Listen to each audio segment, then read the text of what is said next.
Good evening. It's January 18th, 2012.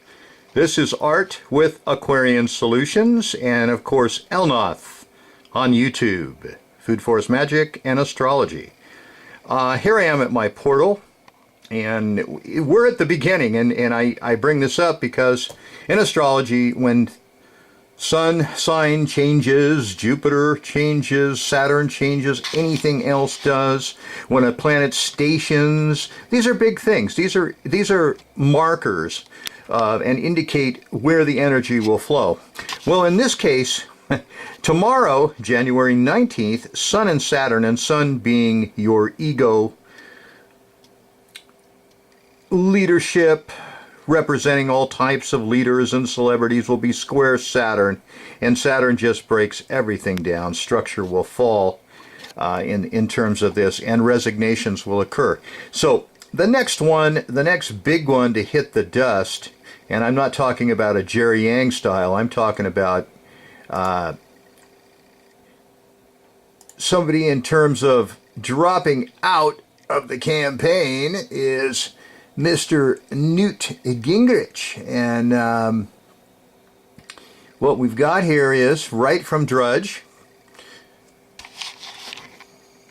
Keep in mind the old saying, hell hath no fury than a woman scorned.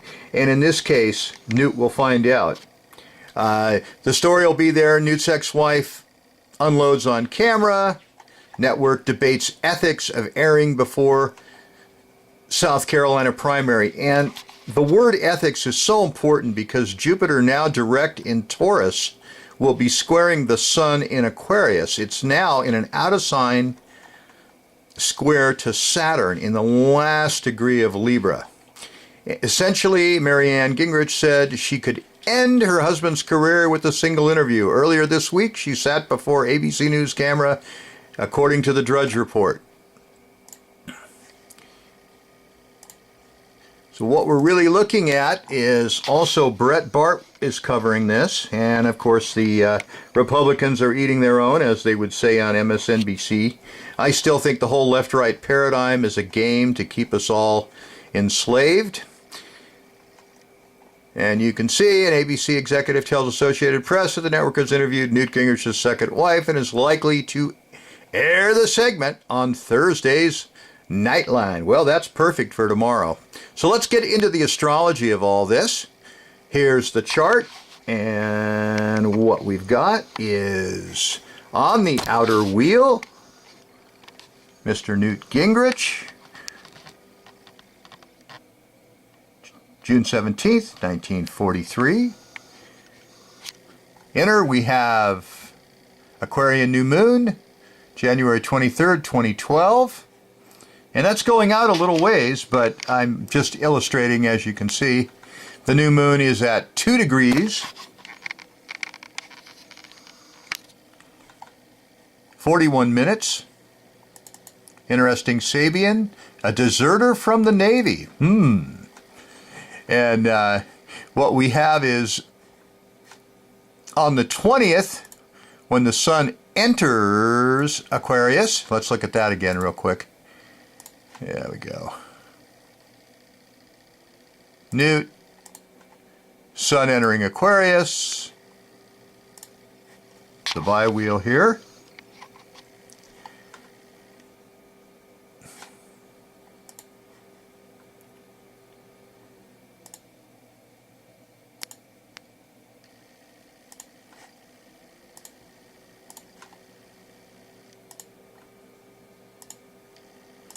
All right, here it is. Got to be accurate. Mars, after all, Mars is stationing in Virgo. How accurate can we be? Everything is going to be checked and rechecked for the next few months. Anyway, there it is. Sun at 00 Aquarius, square Jupiter in Taurus. So there's ethics right there.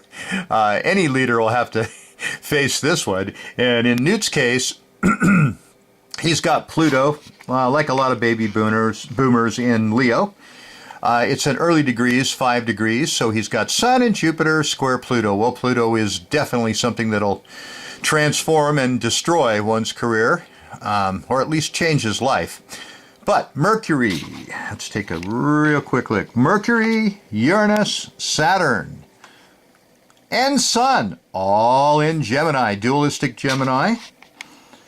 So he's got a couple of different personalities, but what's going to happen is we've also got Neptune, Chiron, Venus, Vesta, all together. Neptune is almost in Pisces, but the Piscean aspect of scandal, shame is hitting him pretty hard.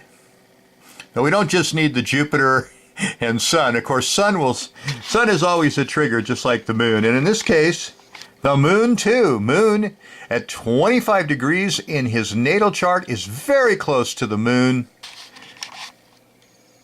on the 20th at 26 degrees. Interesting. All in Sagittarius, ruled by Jupiter. All right, let's move on real quickly. The other thing that we've got to look forward to, and on the 23rd, I mentioned that Mars will station in the Earth sign. Let's take a look at it again. Aquarian new moon. And the reason I want to take a look at it is the other part of this, and that's where Marianne Gingrich comes in, is Juno is right on the ascendant of the Aquarian new moon, 2:39 a.m. Eastern Standard Time, January 23rd, 2012. So a lot's going to even happen before we even get to that point. But there's Juno at that 28 degrees. And let's go back and look at good old Newt's chart. And he has an opposition to his Ceres at 29 degrees Taurus. So that, I would say that Juno was definitely representing his ex-wife and her vengeance. So let's get right into some of the Earth changes.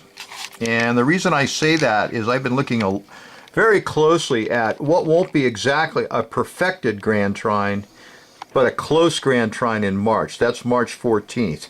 I've got 3 a.m. Pacific Daylight Time and on that day, Mars, 9 degrees, retrograde, opposing Pallas, Chiron, and Neptune, all in Pisces. And there we go. There's the nodes. 8 degrees. Where is it? 8 degrees Sag, 8 degrees Gemini. Mundane astrologers like Diane Rosenberg have always equated anything from 7.5 to about 8 degrees mutable. And in this case, we have a grand mutable cross to very large earthquakes. And I would extend that in this case with Mars and Uranus especially being at 3 degrees Aries into volcanoes. So we're looking at that particular time period in March to be very, very active. Saturn will also be retrograde, and it's going to be retrograde at 28 degrees.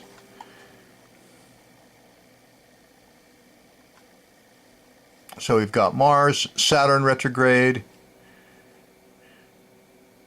Pluto, Uranus, take a look here, are both within orb of a square. Mercury is close to Uranus. Vesta, wow. If you can just drill down on those right there.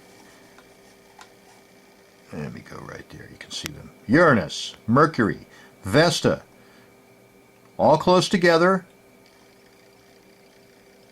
Square Pluto. So expect a lot of activity. And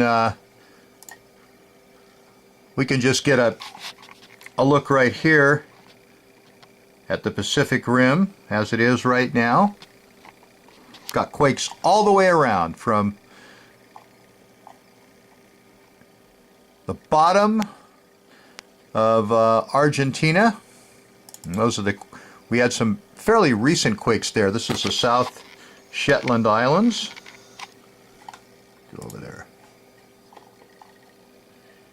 On into San Juan, Argentina. heading on up to Central America. Veracruz, Mexico today. And let's just take a look at the entire list. This is USGS. Other sites you can go to. And we see the Santa Cruz Islands in the Pacific. Still very active. Northern Texas. And in the Pacific, at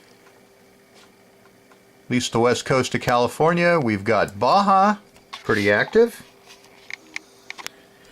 And as we look at the site that I generally use on a daily basis, see what's going on. Increased activity at Colombia's Cerro Machín volcano. An increase in seismic activity has been observed in Colombia's Cerro Machín. It features a slight increase in seismic activity on January 15th.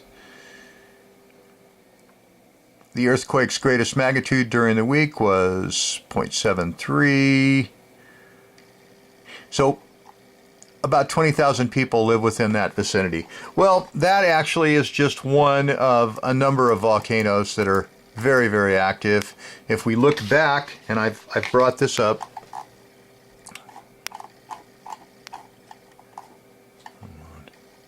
There it is.